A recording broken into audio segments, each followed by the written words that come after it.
जय जिनेन्द्र तज्जयति परम ज्योति समं समस्तैरनंत पर्यायैः दर्पण तल इव सकला प्रतिफलति पदार्थमालिकायत्र। पंच परमेष्ठी भगवान की जय।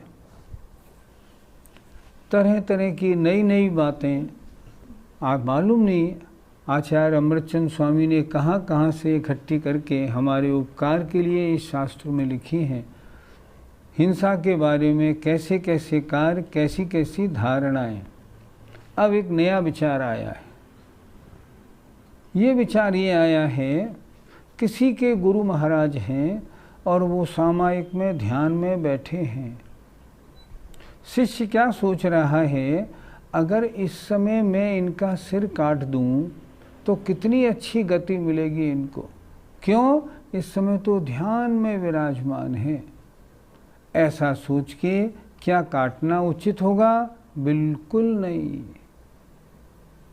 जैन धर्म तो काटने पीटने की मारने की बात ही नहीं करता। आइए देखते हैं। उपलब्धि सुगति साधन समाधि सारस्य भूयसोऽभ्यासात् स्वगुरु शिष्येण शिरो न कर्तनीयं सुधर्म बभिलसता। उपलब्धि जिनको प्राप्ति हो गई है, सुगति अच्छी गति के, साधन माने कारण, ऐसे समाधि के सार की, मतलब अगले जन्म में जिनको अच्छी गति मिलेगी। क्यों मिलेगी? कि वो आत्मा में लीन होना अच्छी तरह सीख गए हैं। वे सामायिक में घंटों घंटों बैठे रहते हैं और बड़े निश्चिंत होके सामायिक आदि कार्यों को करते हैं, समाधि के सार को जिन्होंने प्राप्त कर लिया है। फिर देखें, जिन्हें प्राप्ति हो गई है, सुगति माने अच्छी गति के, साधन माने कारणभूत समाधि के सार की, जो ध्यान लगाने में, एकाग्र चित्त होने में कुशलता को प्राप्त हो गए हैं। कैसे हुए? भूयसो अभ्यासात, अत्यधिक अभ्यास करते करते। कैसे अर्थ बनेगा?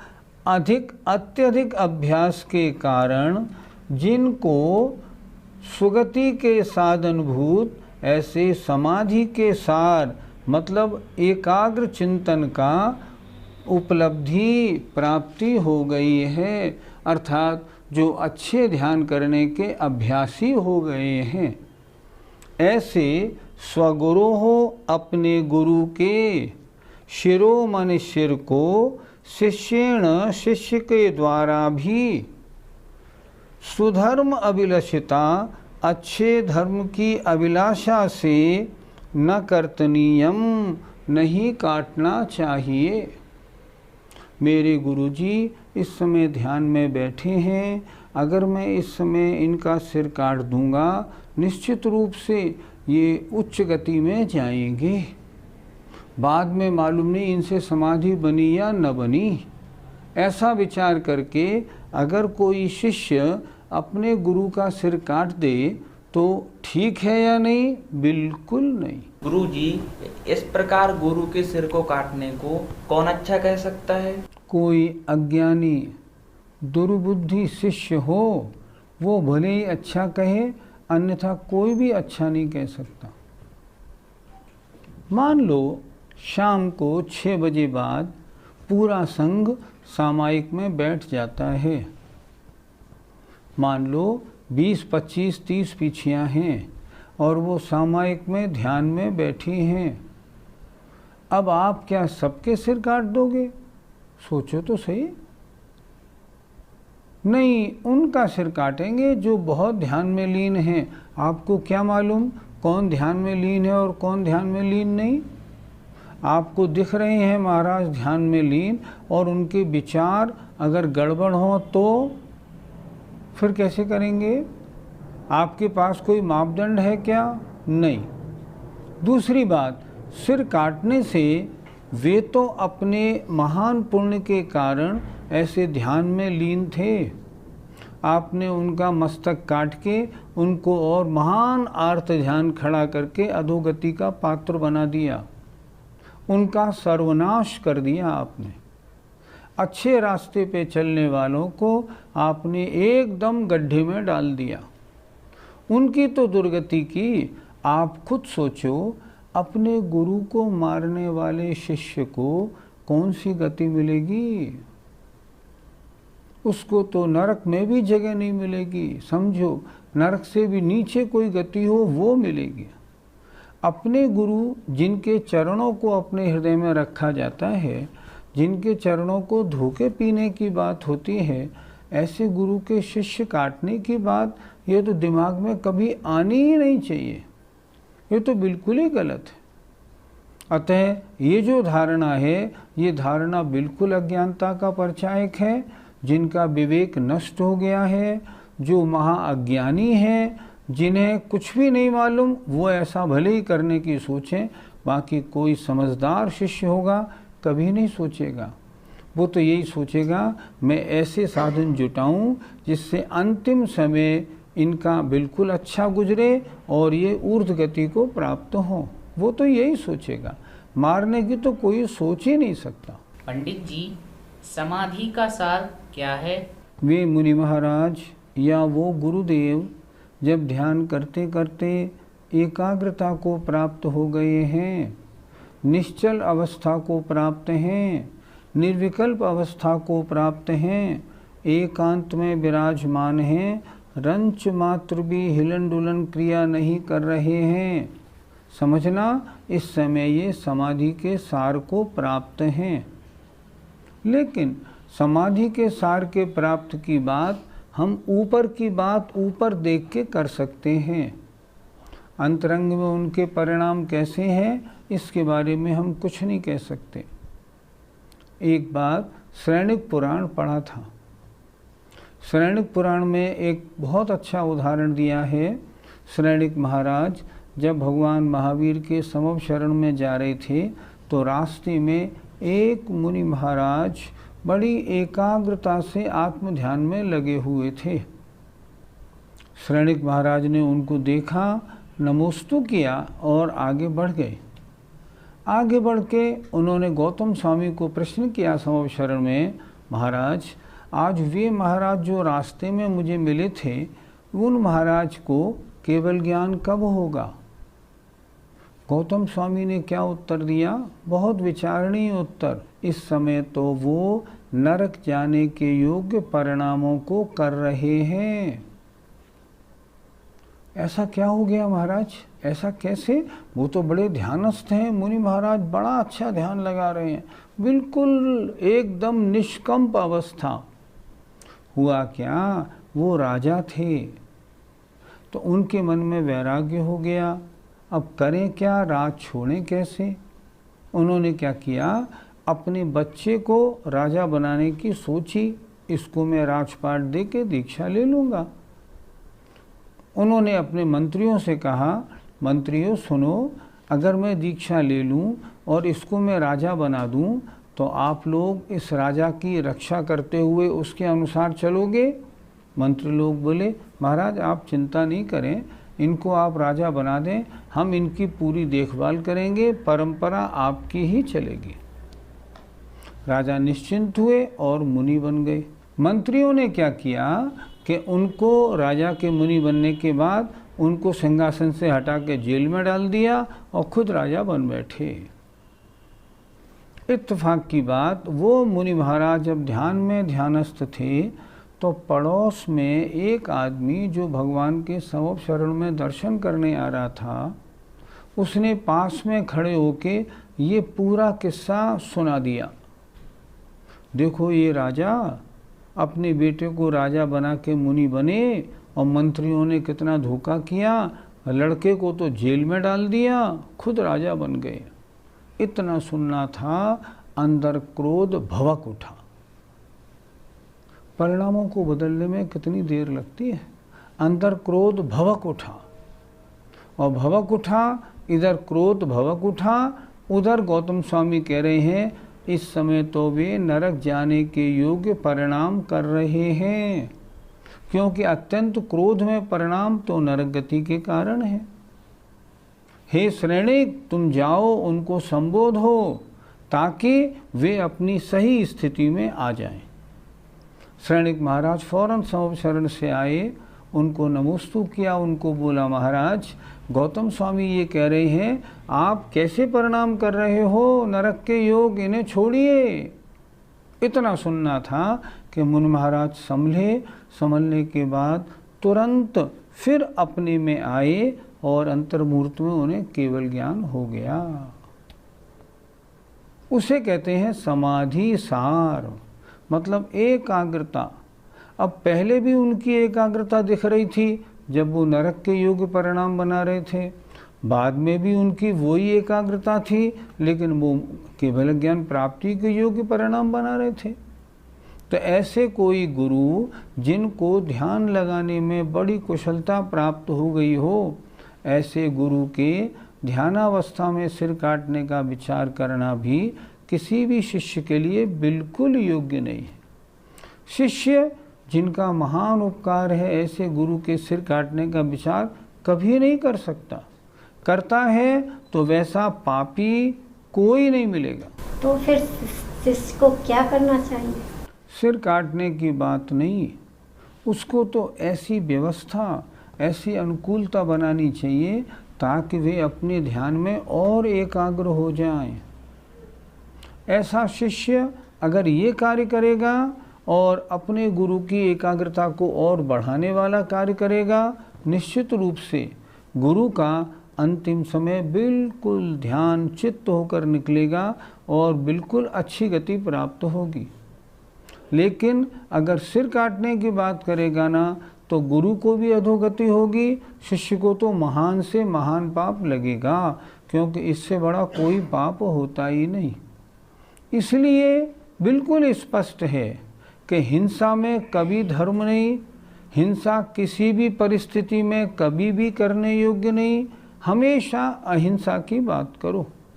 हिंसा से कैसे बचें इसकी चर्चा करना तो ठीक है, इन कारणों को देख के हिंसा कर लूँ नहीं, हिंसा करने की किसी भी अवस्था में शास्त्र परमिशन नहीं देते। शास्त्रों में कहीं भी नहीं लिखा आप इन अवस्थाओं में हिंसा कर सकते हो, नहीं। बीमार है तो भी नहीं, दुखी है तो भी नहीं, अगर बहुतों को मारता है तो भी नहीं, कभी नहीं, किसी अवस्था में नहीं।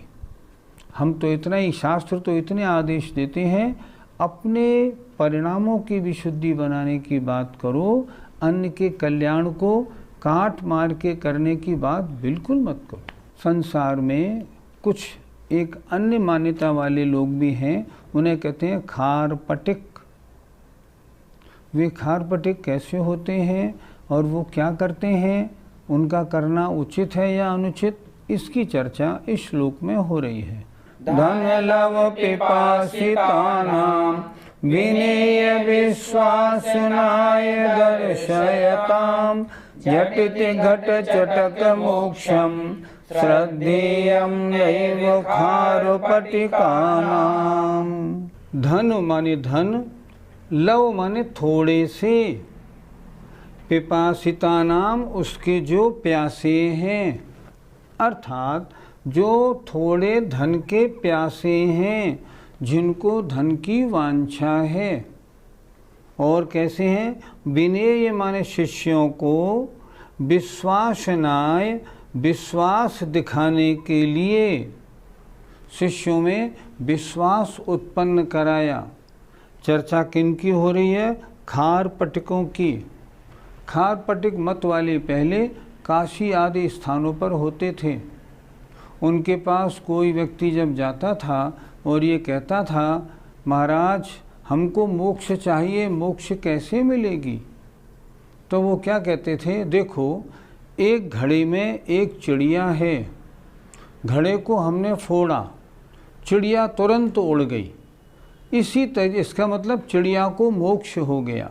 उसी तरह शरीर में तुम्हारी आत्मा फंसी हुई है, तुम शरीर से हटो, शरीर को छोड़ो और तुम्हें मोक्ष हो जाएगा। महाराज तो कैसे मिले? ऐसे मिलेगी, तुम हमारे पास आओ, तुम्हारे पास जो सामान जो पैसा है ना उसको हमारे पास रख दो।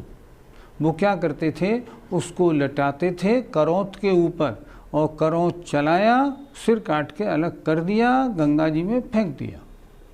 वो कहते थे क्या हुआ, तुम्हारा मोक्ष हो गया। क्यों? जैसे घड़े के फूटने से मोक्ष होता है ना, शरीर से आत्मा निकल गई, आत्मा का मोक्ष हो गया। अब क्या है? उन्हें कहते थे खार पटिक।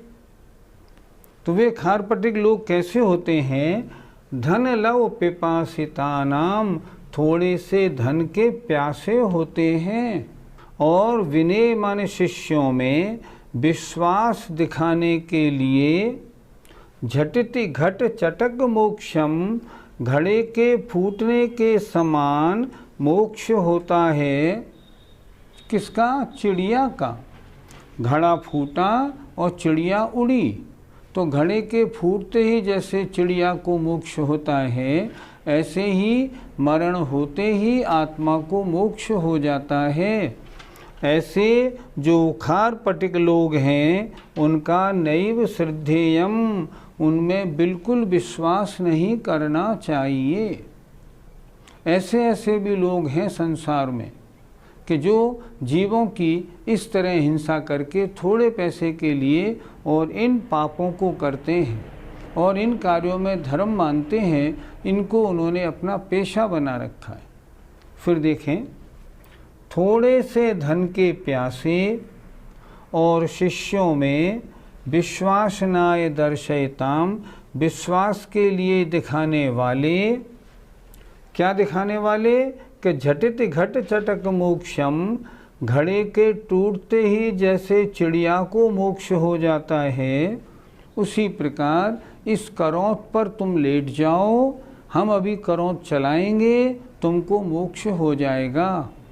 उसको तो मोक्ष बताएंगे और उसका पैसा खुद हड़प जाएंगे।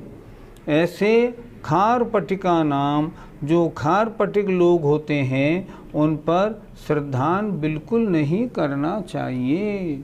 बिल्कुल गलत है, ऐसे कुछ नहीं होता। क्या ऐसी मान्यता वाले लोग आजकल भी हैं? आजकल ऐसी मान्यता वाले तो सुनने में नहीं आते, लेकिन पर्वत से गिर के मोक्ष मानने वाले या काशी करवट लेने वाले लोग आजकल भी हैं। ऐसा करते हुए देखे जाते हैं। वो लोग क्या करते हैं, ऊपर पर्वत पे चढ़ गए और पर्वत से गिर पड़े और गिर के नीचे आए, तब तक मर गए, इस जीव को मोक्ष हो गया। कहते हैं काशी करवट लेने से मोक्ष हो जाता है। क्या मतलब? मतलब बिल्कुल नदी के किनारे पे लेट गए, करवट ली, बहती हुई नदी में गिर गए, मर गए, इस जीव का तो मोक्ष हो गया। ये अज्ञानता की बातें हैं, ऐसे मोक्ष नहीं होता। संसार, आत्मा को संसार अवस्था कैसे मिली है? दो अवस्थाएं होती हैं, एक संसार अवस्था, एक मोक्ष अवस्था। संसार अवस्था अशुद्ध अवस्था, मोक्ष अवस्था शुद्ध अवस्था। संसारी अवस्था में अशुद्धि किस चीज़ की है? कर्मों की। कर्म आए कहाँ से? इस आत्मा ने राग द्वेष किया, उससे ये कर्म आत्मा के साथ चुपके। अब शुद्धि कैसे होगी? आत्मा के साथ चुपके हुए ये कर्म जो है ना, इन कर्मों को तपस्या के द्वारा जलाया जाए, और जब ये सारे कर्म क्षीण हो जाएं और आत्मा परम शुद्ध होकर सिद्धालय में विराजमान हो जाए, हम कहेंगे इस आत्मा को मोक्ष हुआ है। मरने से आत्मा को मोक्ष नहीं होता। अनादिकाल से जो आत्मा के साथ छुपके कर्म हैं उन्हें नष्ट करने की बात करें तब मोक्ष होगा, ऐसे मोक्ष नहीं होता है। इसलिए ये धारणा खारपटिक लोगों की अज्ञानता भरी है, ना वास्तविक है, ना इसका किसी शास्त्रों में कोई वर्णन मिलता है। उन लोगों ने ये धारणा क्यों बनाई? क्योंकि लिखा ना, धनलव पिपासिता नाम, थोड़े धन के प्यासे हैं। सामने वाला व्यक्ति आया, उसके पैसे अपने पास रख लिए, वो बेचारा मर गया, पैसे के स्वामी खुद बन गए। व्यक्ति आया, काछी करवट ले ली, वो तो मर गया, उसकी संपत्ति के स्वयं स्वामी बन गए। ये तो थोड़े पैसे के लिए गलत कार्य करने वालों का परिचय है, लेकिन आगम जैन शास्त्र इसकी रंच मात्र भी अनुमति प्रदान नहीं करते। वो कहते हैं बिल्कुल गलत है, जैसा तुम कार्य कर रहे हो वैसा कार्य करोगे, अगले जन्म में तुमको वैसी पर्याय मिलेगी और उनको तुम्हें भोगना पड़ेगा। इसलिए जीवन भर अच्छे काम करो ताकि अगला जन्म अच्छा मिले और शीघ्र ऐसे निमित्त मिलें जो मोक्ष का मार्ग प्रशस्त हो जाए, आगे बढ़ें और मोक्ष प्राप्त कर लें। जय जिनेंद्र।